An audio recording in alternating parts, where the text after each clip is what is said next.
Inaalam pa ng DILG kung totoo ang impormasyon na namataan umano sa Vietnam ang negosyanteng si Atong Ang na wanted para sa patong-patong na kaso kaugnay ng mga nawawalang sabongero. Kapag nakumpirma, agad daw mag-a-apply ng formal extradition ng DILG para maibalik si Ang sa Pilipinas.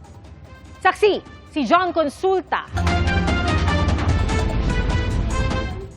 Magtatatlong buwan na mula nang lumabas ang unang warrant of arrest laban sa negosyanteng si Charlie Atong Ang.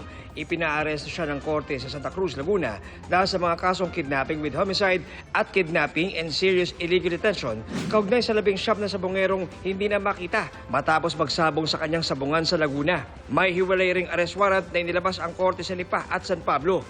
Sabi ng DILG, maabot na sa 200 lugar ang inilugat ng gobyerno sa Pilipinas para hanapin ang tinaguriang most wanted sa Pilipinas. Sinisilip din ang ilang bansa sa Southeast Asia, partikular sa Cambodia kung saan umano siya may negosyo. Pero ngayon, sinabi ni Interior Secretary John Vic Rimulya na bineberipika nila ang impormasyong may sighting umano kay Ang sa Vietnam. Wala siyang record sa BI na dumaan so most probably sa backdoor siya dumaan doon sa Mindanao part. Ayon kay Sec Rimulya, kung naroon nga si Ang, ay mag-a-apply agad siya ng extradition para mabalik si Ang sa bansa. It is an intelligence report and we are following it up and we are for confirmation yan dyan sa Vietnam authorities. We have to verify first through back channels kung ano doon talaga. Then we will file the appropriate actions after.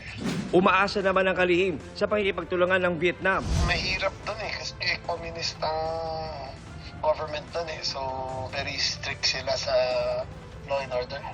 So I don't think na makaka-create siya ng negosyo ron.